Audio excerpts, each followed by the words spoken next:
Warm greetings to all students of Kids Planet School. Dear students, we are all well aware of the ongoing coronavirus pandemic and the series of lockdown declared by the government to keep us all well protected. The lockdown has resulted in the shutdown of all educational institutions, and hence the management of Kids Planet School has decided to bring about a series of online lectures for various subjects on its YouTube channel to help with the academic progress of its students. I, Sheikh Tawfiq, will be your virtual teacher for history subject, and let us now begin with our first lesson, that is sources of history.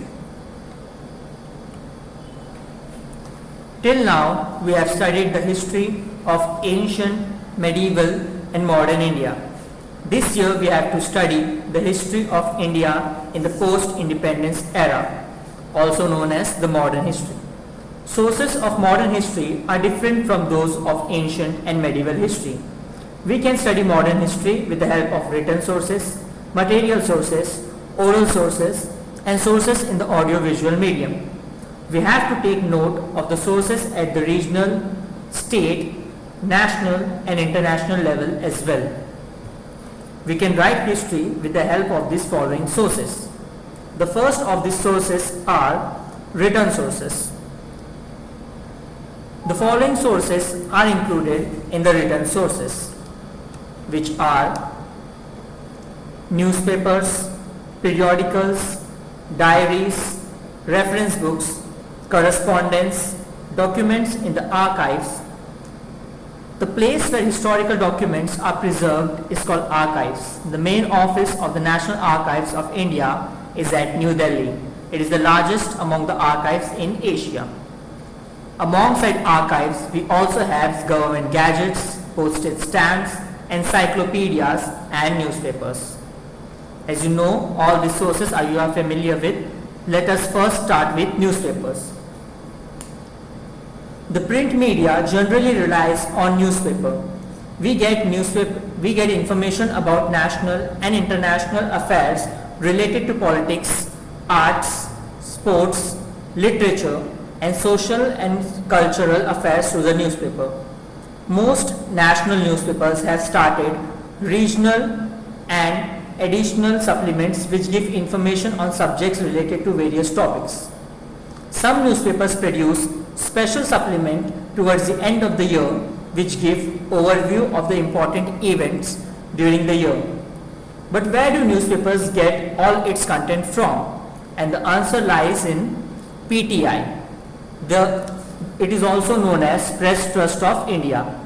The Press Trust of India has been an important source of primary details of all important events. Several changes. It has replaced teleprinters by satellite broadcast in 1990. Now it has also started its online service. The material provided by PTI is an important source for writing the history of modern India. Let us now study about our second source, that is the postage stamps.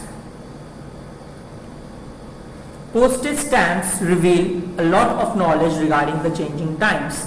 Several changes in the size, subjects and color schemes have taken place in the postage stamps in the post-independence period.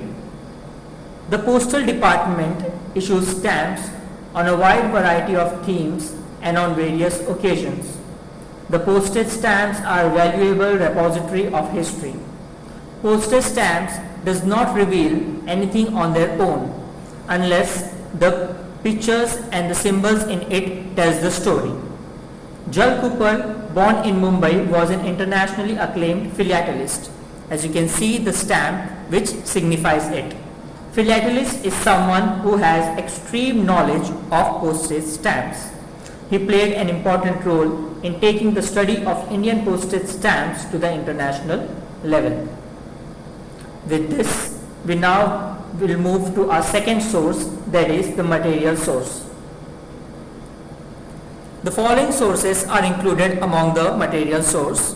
They are coins, places of worship, things in daily use, royal seals, ornaments, museums, clothing, modern architecture, some of which you are already familiar with.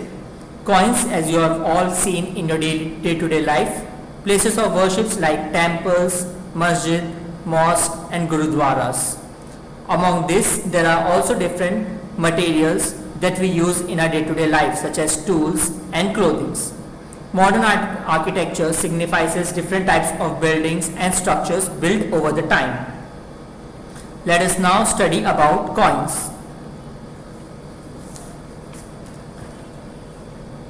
We can understand history with the help of coins and the changes in the printing of currency notes.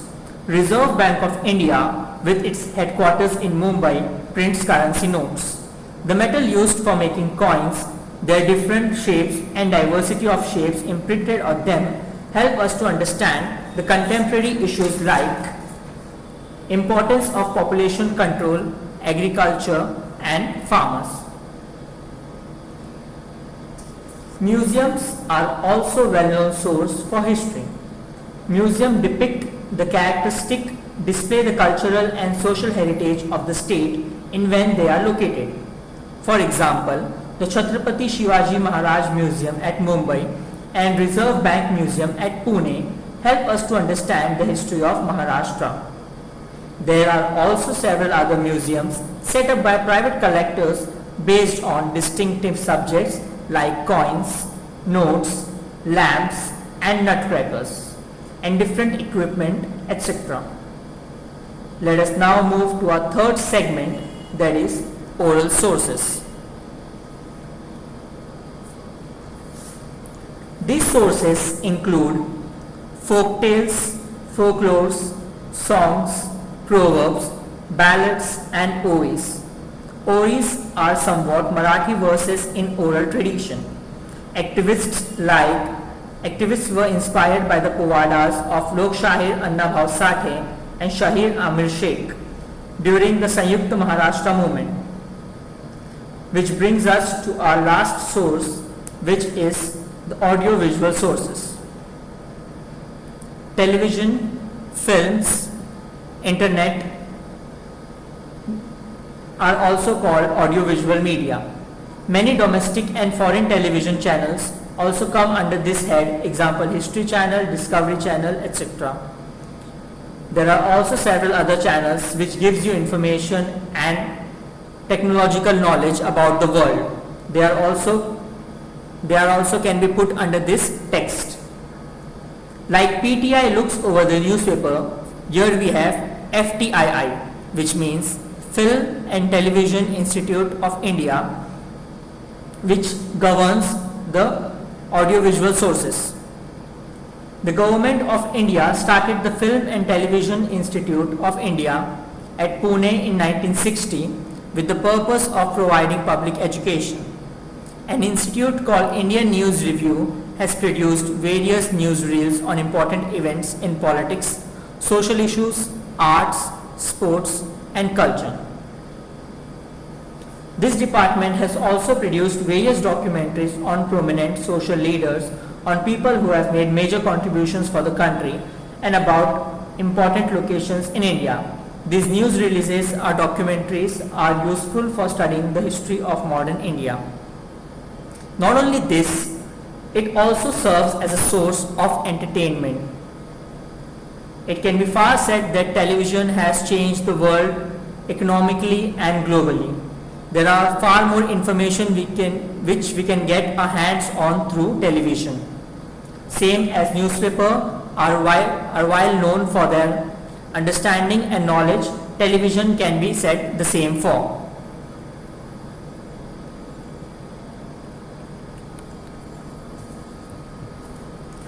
But as you can know, in this rapidly changing today's world, new sources are coming day by day. Transformation from landline telephone to cell phones, mobile phones was so speedy that a gadget called pager died out quickly in very short time. Some of you might have not even know the word pager. It's a device which is used for messaging, same as we use SMS. Huge amount of information is available on the internet nowadays. However, the truth and authenticity of this information needs to be verified. The sources of modern history are of contemporary period so they are easily available. But as they are easily available, it makes a chances that they might be fake, as so happens with most of the technological department. It has become comparatively easy to study history of modern India, so it is our duty to preserve these sources of history as they touch all aspects of our life.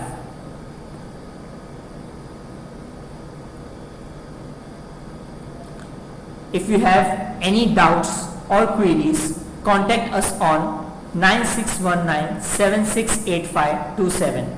Your doubts will be solved individually by our online system. Thank you for watching this video. Stay home, stay safe.